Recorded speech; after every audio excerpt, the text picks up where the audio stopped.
ఏది దేన్ని మనం ఆత్మ అనుకుని భ్రమపడతామో చెబుతున్నాడు అక్కడ. దేహం ప్రాణం అపి ఇంద్రియాణ్యపి చలాం బుద్ధిం చ శూన్యం విదుహు. కొంతమంది దేహమే ఆత్మ అంటారు, నాస్తికులు అదే అంటారు, కమ్యూనిస్టులు అదే అంటారు, జంతువులు కూడా అదే అనుకుంటాయి. ఆత్మ అంటే నేనే కదండి, వెంకట్రావు అంటే నేనే కదా. ఎందుకంటే వెంకట్రావు అనగానే వీళ్ళు లేస్తున్నాడుగా శరీరం, లేకపోతే బళ్ళో హాజరయ్యారు, గుళ్ళో అన్న ప్రసాదం పెట్టరు.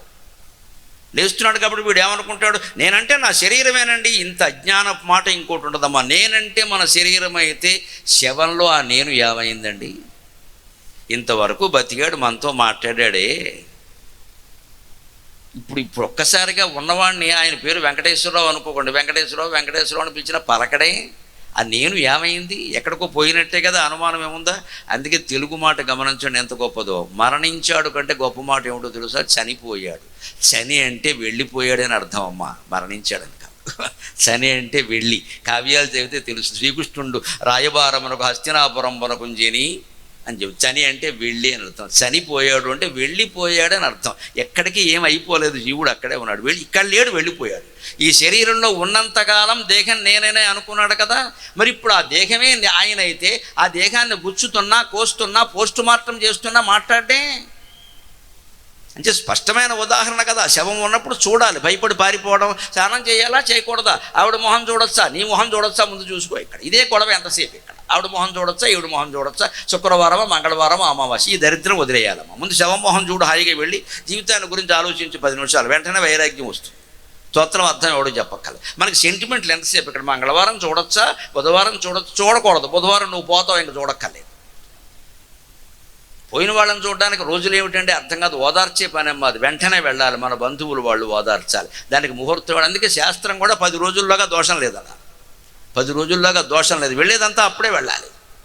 మనం వెళ్ళాం, బద్దకిస్తాం. అక్కడి నుంచి 3 నెలలు అయ్యాక మంగళవారం వచ్చింది, మా ఇంట్లో మా కోడలు నీళ్ళు వేసుకొని, ఈ కోడలు నీళ్ళు వేసుకోవడానికి వాడు పోవడానికి సంబంధం వీడు అర్థం లేని తుంటిమి కొడితే మూతిపళ్ళు రాలేని. ఎందుకంటే మనకు వెళ్ళడం ఇష్టం లేదు. శవదహనానికి వెళ్ళాం, శవాన్ని మోయడానికి వెళ్ళాం. ఆ కులం వాళ్ళు, బంధువులు, మిత్రులు కూడా వెళ్ళారమ్మా. దరిద్రపు సమాజం తయారైంది ఇక్కడ. పెళ్ళికి వెళ్ళడం కంటే నన్ను అడిగితే అటువంటి కష్టం వచ్చినప్పుడు వెళ్ళడమే చాలా ముఖ్యం. దయచేసి ఆలోచించండి. పెళ్ళికి మనం వెళ్ళకపోయినా కొన్ని 100 మంది పెడతారు, భోజనాలు పెడతారు. కాబట్టి ఈ కష్టం వచ్చినప్పుడు ఎవరు వస్తారండి? మన పెంతళ్ళకో పెచ్చండ్రకో ఎవరికో వచ్చింది, మనం వెళ్ళకపోతే ఎవరు పెడతారండి? వెంటనే పిన్ని పోయింది, బాబాయ్య బాగున్నావా, ఎలా ఉన్నావు, ఒంటరిగా ఎలా ఉంటావా, 70 ఏళ్ళు వచ్చాయి అని అమ్మాయో అబ్బాయో వెళ్ళి పలకరిస్తే అతను సంతోషించడు. దానికి ఓ లెక్క. వాడి మొహం చూడొచ్చా, వీడి మొహం చూడొచ్చా అని. నిజానికి మృతదేహానికి జరిగే అంత్యక్రియలు సంపూర్ణంగా చూసినప్పుడే ఆత్మజ్ఞానం కలుగుతుందమ్మా, అనుమానం వెళ్ళా. ఆ ప్రక్రియ చూడాలి పూర్తిగా, భయపడకుండా. పిల్లల్ని చూడొద్దని చెప్పారు. లలితమైన హృదయంతో ఉంటారు కాబట్టి స్త్రీలు కూడా ఎక్కువ పాల్గొంటారు. పాల్గొంటే నష్టమే లేదని దాని శాస్త్రం నిషేధించాలి. ద్రోణాచార్యుని అంత్యక్రియలు దగ్గరుండి కృపి నడిపించిందమ్మా. భారతం చదువుకోండి. ద్రోణాచార్యుడు అంత్యక్రియలు అశ్వత్థామ చేశాడు, కానీ కృపి దగ్గరుండి నడిపించింది శ్మశానంలో. ఎక్కడా స్థిరమైన వెళ్ళొద్దని నిషేధం చేయలేదండి. లలితమైన హృదయం సున్నితంగా ఉంటుంది. భర్తతో అంత అనుబంధం ఉంది. ఆయన పోయాడంటే శ్మశానానికి వెడితే ఈవిడ కూడా చచ్చిపోయేంత పని చేస్తుంది అక్కడ. అందుకని వద్దమ్మా అన్నారు. పెద్ద కొడుకుని, అందులో కూడా పెద్ద కొడుకుని వెళ్ళమన్నారు. చిన్న కొడుకుకి 20 ఏళ్ళు ఉండొచ్చు, పెద్ద కొడుకు 60 ఏళ్ళు వయస్సు ఉండొచ్చు. ఆయన తట్టుకుంటాడు, అనుభవం ఉంది కాబట్టి వెళ్ళమని చెప్పారు. అంతకంటే ఏం లేదు. ఈ సంప్రదాయాలు అంత కొట్టుకు చావక్కర్లేదు. దాని గురించి అవగాహన చేసుకుందుకు వెళ్ళాలి. మనం కూడా కనీసం చూడాలి. అప్పుడు ఇలా ఆలోచించాలి. రేపు నేను ఇంతే కదా, ఈవేళ వాడు పోయాడు, రేపు నేను.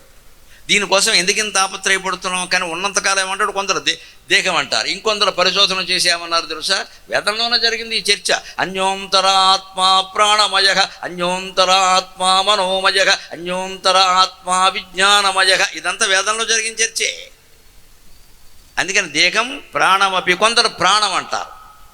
ప్రాణం ఎప్పుడు ఉంటుందా? ఉంటుంది. బతుకున్నంతకాలం జాగ్రత్త అవస్థలో, అలాగే స్వప్నావస్థలో, అలాగే సుషుప్త అవస్థలో కూడా ప్రాణం ఉంటుంది. కానీ మరి శవం మృతి చెందాక ప్రాణం లేదే. అందుకే ప్రాణం పోయింది అంటారు. మాటల్లో గమనించండి. మనస్సు పోయింది, జీవుడు పోయాడు, ఆత్మ పోయింది అంటే ప్రాణం పోయింది. ప్రాణవాయువు పోవడం వల్లే ఇది జరిగింది, అనుమానం ఎలా. కానీ ఆ ప్రాణవాయువు ఎంతవరకు ఉన్నది, ఎక్కడికి పోయింది? అనంత వాయువుల్లో లీనమైంది అంట.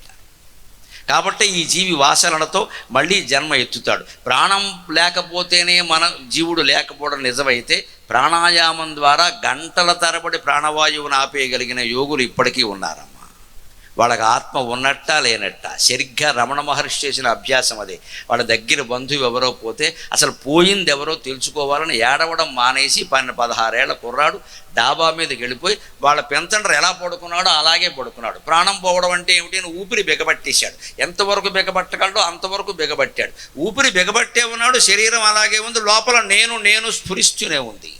అది దేహానికి ప్రాణానికి సంబంధం లేని నేను, అదే ఆత్మ, అదే పరమాత్మ, అదే తత్వమసి, అదే అహం బ్రహ్మాస్మి.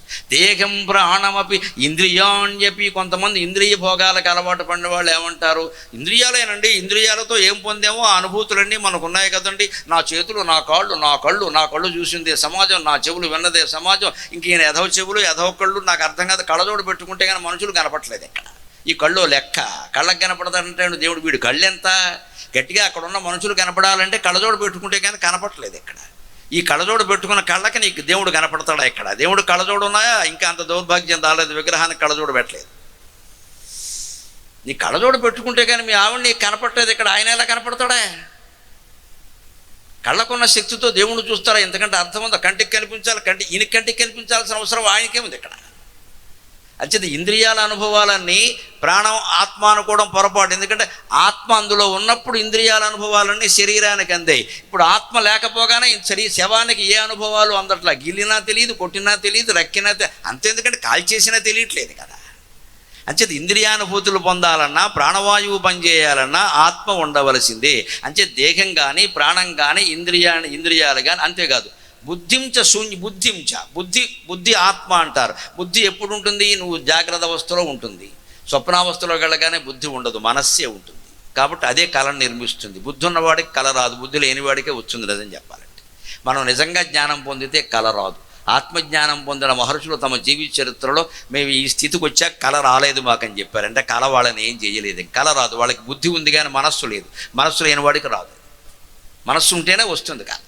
అందుకని బుద్ధి, నిశ్చయాత్మకం బుద్ధి అంటే అది కూడా మీరు గమనించండి. గాఢ నిద్రలో బుద్ధి లేదు, సుషుప్తిలో ఉన్నాం మనం. అప్పుడు మనస్సు లేదుగా, బుద్ధి కూడా లేదండి. బుద్ధి ఉంటే ఏదో ఒక నిశ్చయం చేస్తుంది ఖచ్చితంగా. ఏ నిశ్చయము లేదు, నిర్మలంగా ఉన్నాం అంతే. అంచేత బుద్ధి కూడా ఆత్మ కాదు. అంతేకాదు బౌద్ధులు మొదలైన వాళ్ళు ఒక వింత సిద్ధాంతం చెప్పారు. శూన్యమే ఆత్మ, నిర్వాణం అన్నారు. దాన్ని కూడా వైదిక సిద్ధాంతం ఖండించింది.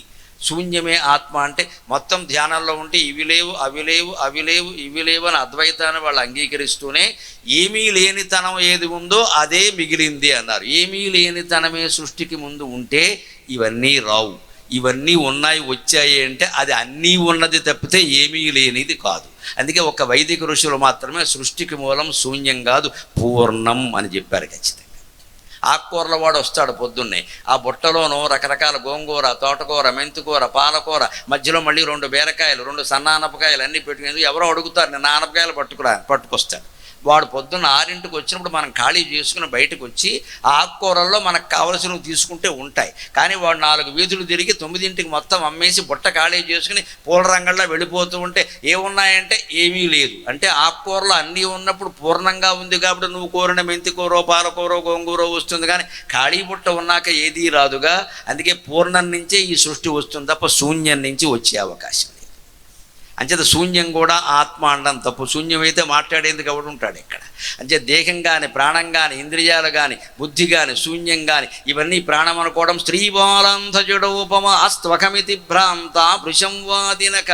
అజ్ఞానంతో మాట్లాడుకోవడం, అహంకారంతో భృశంవాదినక. ఏదో ఎక్కువ వాదనలు సిద్ధాంతాలు చేస్తారు కానీ అసలు మూలం ఎక్కడుందంటే మాయాశక్తి విలాస కల్పిత మహావ్యామోహ సంహారిణి. ఒక మాయాశక్తి కారణంగా ఈ మహావ్యామోహం మనని ముంచెత్తుతుంది. అంతవరకు పిల్లలు లేనప్పుడు లేని వ్యామోహం పిల్లాడు పుట్టగానే ఎలా వచ్చిందండి? మహామాయ కాదా? ఆలోచించండి. అంతవరకు ఇద్దరే గడిపేశారు కదా. వీళ్ళు కూడా ప్రేమించి పెళ్లి చేసుకుంటారు. నాకోసం నువ్వు, నీకోసం నేను, జూయట్లు కాకిరెట్లు అన్నీ పాడేసుకున్నారు కదా. 2 ఏళ్ళు కాగానే కొట్టుకు చచ్చిపోతున్నారు ఏంటండి? నాకు అర్థం కాదు. ప్రేమించుకుంటే ఏం ప్రేమించుకున్నారు? ఇదేనా కొట్టుకోవడమా?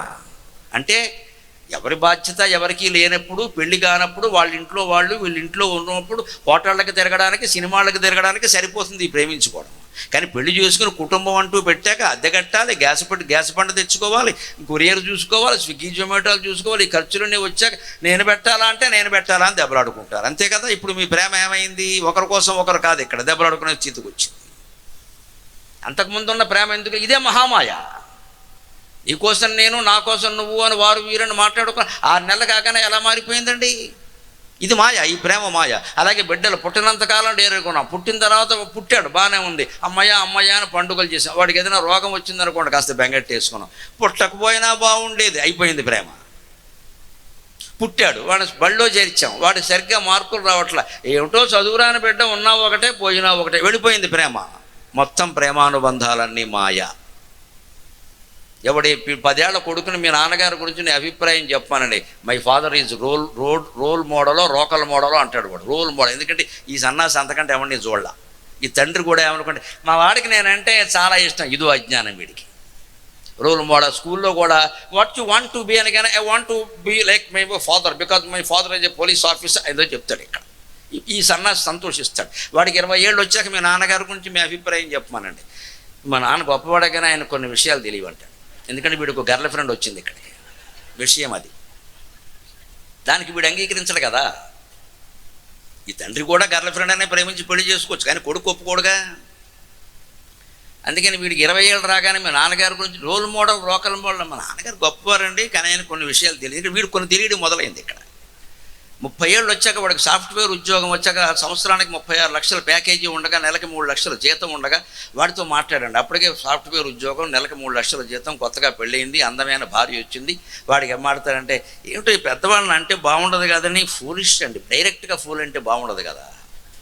ఎందుకని ఫూలిష్ అండి. మా నాన్నగారు ఏమిటో పోస్ట్ మాస్టర్ ఉద్యోగం చేసుకుంటా పల్లెటూళ్ళు అలా ఉండిపోయారు.